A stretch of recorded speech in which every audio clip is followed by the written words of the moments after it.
You are listening to the Business Talk podcast. I'm Deepak, joining you from India. Today, we are honored to host Dr. Tammy Madsen, joining us as our distinguished guest on the podcast to share her insights and experience. Professor Tammy is the W.M. Keck Foundation Chair of Strategic Management and Innovation at the Leavey School of Business, Santa Clara University, where she also served as Associate Dean. Her scholarship sits at the intersection of strategy, innovation, and evolutionary dynamics with particular focus on competitive heterogeneity, temporary advantage, organizational resilience under uncertainty, and co-innovation. Her award-winning research has been recognized multiple times by the Academy of Management's Strategic Management Division, including the prestigious Gluck Best Paper Award. Dr. Tammy's work appears in leading academic journals such as Strategic Management Journal, Organization Science, Strategic Management Review, Journal of Management Studies, Industrial and Corporate Change, and Journal of Knowledge Management. A celebrated educator, Dr. Tammy teaches across Santa Clara University's MBA, Executive MBA, and Executive Developer programs, earning over 20 extraordinary faculty awards along with the University President's Special Recognition Award. Passionate about applied learning, she frequently collaborates with organizations and alumni on strategy formulation, innovation initiatives, and leadership development. Dr. Tammy currently serves as President of the Academy of Management and as a member of the Board of Advisors for the Global Innovation Institute. Her leadership record includes prior service on the Academy of Management's Board of Governance and a 5-year leadership term within the Academy of Management Strategic Management Division. Before academia, Dr. Tammy began her career as a test and evolution engineer for the F-14 aircraft's weapon control systems, and later held engineering and program management roles at Delco Electronics, General Motors. She holds a BS in Mechanical Engineering from the UC Santa Barbara and MS in Systems Management from University of Southern California, and a PhD in Management from the University of California, Los Angeles. In today's conversation, Dr. Tammy Madsen shares insights from her book, Co-Innovation Platforms, a playbook for enabling innovation and ecosystem growth. Let's not keep you waiting. Please join me in welcoming Dr. Tammy Madsen to the conversation. Professor Tammy, we are deeply honored by your presence and grateful for your time with us today. Thank you so much, Deepak. And also thank you for inviting me to join the podcast. I'm honored to be here. Thank you. Professor, what gap in traditional innovation models lead you to develop the co-innovation platform framework? I think many organizations want to strengthen innovation and accelerate growth. But the reality is in today's world, for the pace of innovation or the pace of technological evolution, firms simply can't go it alone. So they need to stay on the frontier. Traditional closed innovation projects or models tend to break down when value depends on these multiple interdependent players with complementary assets all evolving together, not just one firm pushing ideas down a pipeline. So this work is in collaboration, I should say, with David Cruikshank, who's a tech-savvy Silicon Valley executive, but also a brilliant orchestrator and amazing at building connections. When we began this work, most of the platform research focused on hyperscale giants, right? Businesses optimizing for network effects and scale. But many firms and managers we spoke with weren't really interested about building the next big mega platform. They were asking different questions. One was, how can we leverage innovation, or how can we leverage an ecosystem to advance innovation? And the second is, how can we find relevant partners and also gain access to infrastructure and resources to help us accelerate innovation and to grow our own ecosystems? That was sort of the missing gap that we saw. And what emerged from that was our research on the co-innovation platform, which explained how organizations can intentionally build the infrastructure, capabilities, and governance to enable complementary actors across industries to innovate together. And in doing so, shape the innovation trajectory of the participating firms and the ecosystem as a whole. It's fundamentally different from a sourcing strategy, managing an alliance portfolio, or a traditional innovation pipeline. It's about designing a platform that enables co-innovation among external third parties with the intent to increase value creation and capture for all. As a result, strategically, it represents a fundamental mind shift from optimizing internal resources to enabling external interactions, from focusing only on customer value to focusing on advancing ecosystem value, which includes customer value, and then from resource control to resource orchestration. Professor, how do organizations shift from protective IP models to genuinely opening resources without creating vulnerabilities? This is a key question because the original work on competitive advantage advocates for us to protect any distinct, unique resources from imitation. And we're hired because of the knowledge that we know, right? Sort of what we've created for the organization. So why would we share or expose kind of our unique, distinct attributes or resources? In the co-innovation platform space, how we manage IP is related to the culture of working with versus working for, and a process of equitable value distribution. The intent is to create an environment where co-innovators create and capture more value by working together than they would if they were achieved independently of the platform. This approach helps to buffer frictions in contract development for a co-innovation project. In general, there's a key shift from the notion of protect everything to protect the core and then open up the complementary layers, if you will. And this is increasingly a familiar practice. So smart firms don't open up randomly. They kind of do this selectively, right? So they'll define a stable core, and around that, we have a variety of interfaces, API, toolkits, shared data layers that other firms can build on. And governance mechanisms such as licensing terms, agreement around foreground and background IP, replace secrecy as kind of a primary protection tool. And one example is Baidu's autonomous vehicle program, where they opened up programming and app development, but the final project was closed. So the mindset shifts from defensive control to one what we might call designed permeability. And the question stops from being how do we prevent others from using our assets to how do we enable others to create value in ways that reinforce our strategic position. And the book has a chapter on co-innovation as behavior where we talk a little bit about managing co-innovation risk as well as foreground and background IP. Professor, what leadership behaviors distinguish effective orchestrators from those who inadvertently stifle ecosystem creativity? Yeah, this is not an easy role. So if you think about the orchestrator's task, it's kind of three core activities: mobilizing all these autonomous actors, enabling their interactions, and then facilitating joint learning to ensure that the ecosystem continues to be generative. So it's these kinds of systems thrive on guided autonomy. And remember that these orchestrators have no hierarchical authority over any external actors. So behaviors that can help them move the system forward include showing direction by establishing the ecosystem's value proposition. This kind of shared direction sort of becomes the North Star for the ecosystem. And that includes clarifying the ecosystem's scope of activities, mapping where each actor fits into that flow of activities, and in doing so, identifying key interdependencies and complementarities.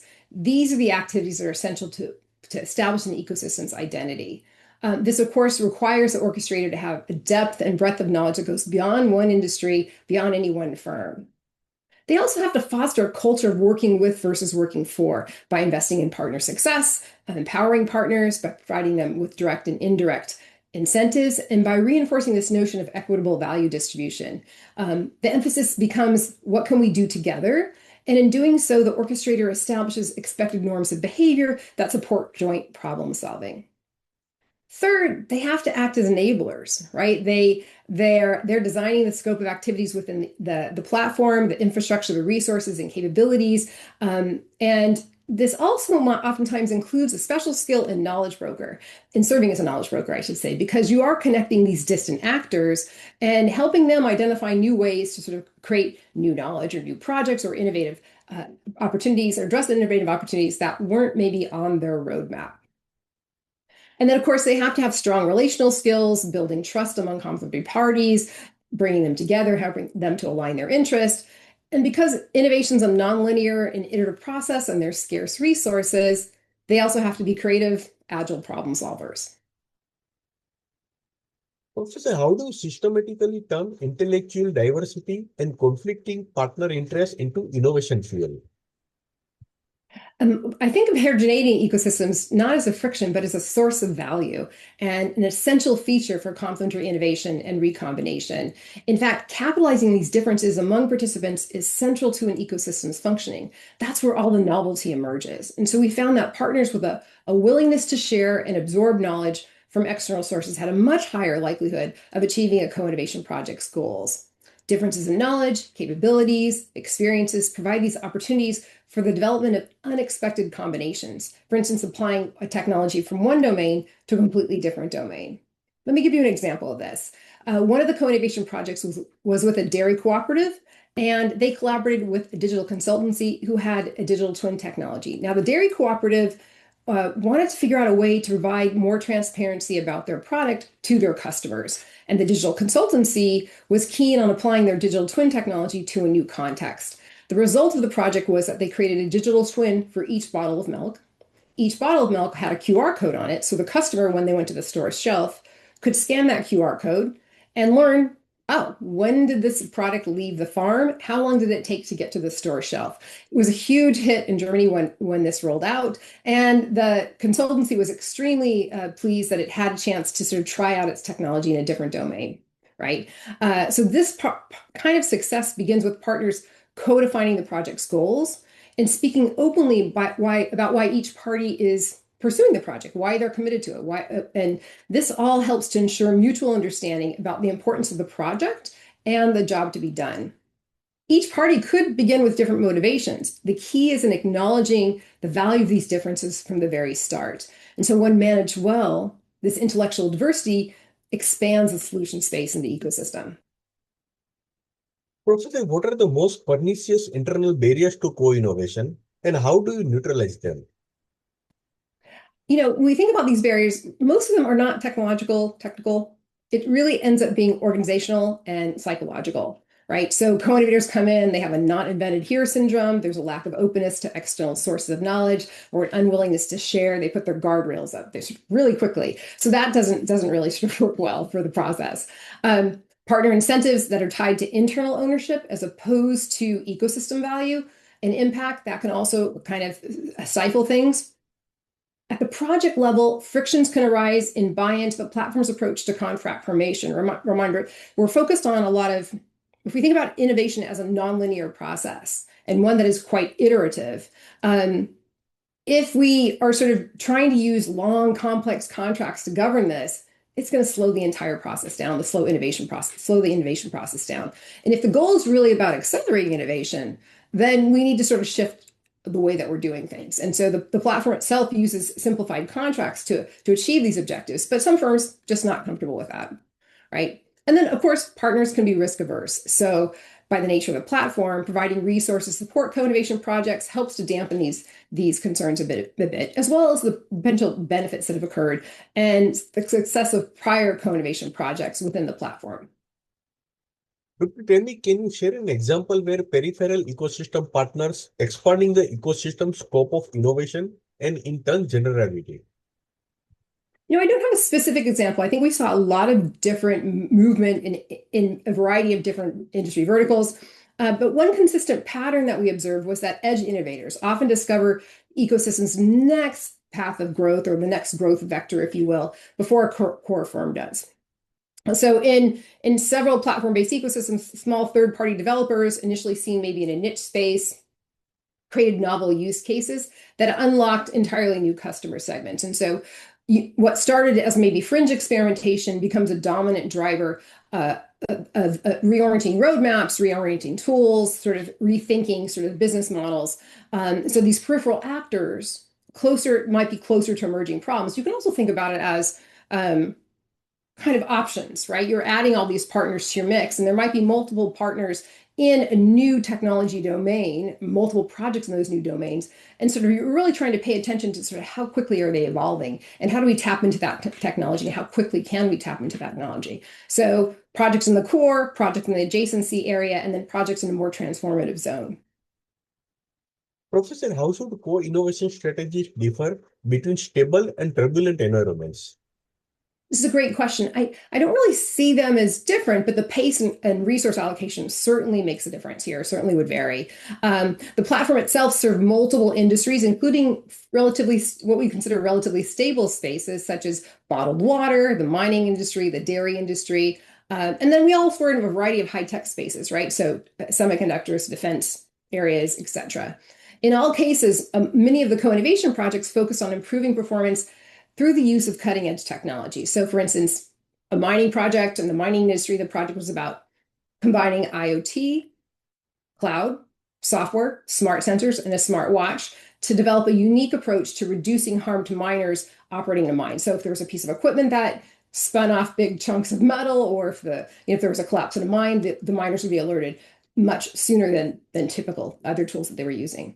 In the oil and gas industry, a project engaged cloud, machine learning, edge computing, and sensors to monitor oil rigs in a similar fashion. Now, that said, firms working in turbulent environments, the platform provided a way for these co-innovation partners to actually pursue the project. So sometimes they could not get the resources in their own organization, or their own organization did not have time to allocate to that initiative. So they went to the platform. The platform had a set of resources they could use, and they could run some initial experiments around that technology. Many of these were early stage development and spawned future technology trajectories and projects downstream. Now, in any kind of dynamic environment, of course, the orchestrator has to be very mindful of the shifting ecosystem landscape. What new complementers have to enter the system? How can we? What are we learning from these unexpected use cases? And how do we evolve our strategy and our value proposition over time? Professor, beyond patents and R&D spend, what metrics signal whether a platform is genuinely thriving or just active? Great question. So activity is easy to fake. Health is much, much more difficult. And I think the real signs of a thriving co-innovation platform include a set of leading indicators that are aligned with the strategic objectives and the platform-based ecosystem's value proposition. So lagging indicators a little bit less helpful because we're thinking about innovation here and cutting edge innovation. The lagging indicators tend to be about the past and not about the future. Now, that said, firms will use both. Right? They're going to use both. Leading indicators, those that influence future performance, might include input and process type metrics. And so, and you think about this, we have to measure it at the complementer pool level, perhaps at the project level, at the platform level, and at the ecosystem level. And so when we think about the complementer space or the platform, the project space, complementer diversity, not just volume, but the variety of resources and capabilities that the complementers are bringing to the ecosystem. The platform's resources to get dedicated to co-innovation projects. How are those co-innovation projects leveraging those resources?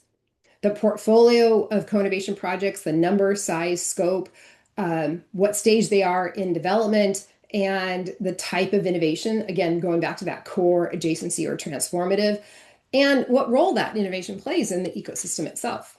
The number of partners that are engaging in serial co-innovation. So how many repeat partners do we have? Repeat co-innovators, if we will, in the system. And then a variety of project metrics, amount of ecosystem engagement through showcasing the results of different projects within the ecosystem. And then on the lagging side, you can think of sort of all the traditional types of things, sort of downstream revenue growth, downstream profitability, the amount of utility or value that's added to the core project, the core technology or services offered by the platform, time from co-innovation project to market, and so on. All of those things also can give some useful information about the platform's performance. Professor, what are the most dangerous failure modes in co-innovation platforms? And how do you recognize early warning signs? It's a good question. When we think about, I think the orchestrator role is a very challenging one. And so figuring out the scope of that orchestrator role, and it can vary from sort of, hands-on to hands-off, but it's not easy. And it's very different than traditional leadership roles in an organization. So an orchestrator that has too much overreach, it's kind of trying to micromanage this environment of autonomous actors, is sort of going to reduce their investment in innovation. They're going to sort of be sort of, well, we're less comfortable with this. We don't want this degree of oversight. So it's really figuring out what's that balance and being very mindful of how the orchestrator is enabling interactions and continuing to sort of get these complementers to sort of buy into the value proposition and see value in that part of the story. I think the other big challenge is this value extraction versus kind of value distribution, if you will. The approach we've advocated for is this kind of equitable value distribution. But there's some players that can come in and really be focused on extracting value, not only from the party that they're working with, but also how much value can they get out of the platform itself, right? How can they leverage all of the ecosystem actors? How can they leverage the network and sort of really just going in to sort of see what they can grab and then walk away with? And that's really not conducive to sort of a long-term collaborative environment. So that's sort of dealing with that. On the flip side, if the platform is exploiting partners, they also will be unhappy. And so they'll shift to low quality innovation. If there's a lot of congestion among the partners, as the platform matures, we know from research that will stifle innovation. So all of this is about sort of paying a lot of attention to platform churn and partner churn, I should say, and partner dynamics. I think that, sorry, go ahead. Please go ahead. I think the last piece is a lack of commitment from any one firm that's in this mix, right? So we only have our toe in versus our true commitment. And if you're a platform owner and you're not exhibiting some sort of level of commitment through resources, through enablement, the competitors are going to see that, right? And they're going to be less willing to engage. Very insightful. Professor, I would like to conclude this episode with one last question. What capabilities should leaders build now to ensure their platforms remain relevant as AI and digital technologies evolve? So trying to keep up with AI it's really challenging these days, but I think architecting collaboration between humans and AI agents, we're seeing more and more of the use of AI agents. And so understanding how data, models, API, and partner contributions fit into this shared innovation architecture or infrastructure, if you will. Now, AI can lower the cost of experimentation and can expand how we contribute, but we still need that human's judgment. And so if you think about this, an orchestration capability is a very sort of kind of fits in this role. We could potentially have a large number of agents working for the organization and one orchestrator trying to manage those agents and their interactions. So being able to orchestrate the most kind of generative ecosystem around it. So that's one big piece. And then I think governance agility ends up being very critical as well. The ability to update technology, to have the foresight, when do we need to reinvest in resources and update our resources? How often do we change our governance practices to ensure they're in line with what the complementers need? This is all about kind of really listening to the complementers as well and paying attention to sort of what lessons they've learned in their innovation journey and using that information to adjust the interfaces over time as there's more participation. And then I think the last part is sort of a little bit of broad, but having a growth mindset. And while that's kind of it might appear as a buzzword, there's a lot of work on this area that sort of has disciplined practices to put in place to help the organization develop that mindset throughout the organization, not just at the leadership level. So in doing so can help leaders develop foresight, ensure they're building an architecture of collaboration, and they're sort of really focused on pushing the ecosystem forward. Thank you, Dr. Tammy, for this rich and insightful conversation on co-innovation platforms and ecosystem growth. Your perspectives have made this idea in the book both practical and inspiring for leaders navigating uncertainty and collaboration. I'm sure our listeners will walk away with clearer ways to design, orchestrate, and participate in ecosystems that truly innovate from the ground up. Thank you once again. Thank you so much, Deepak.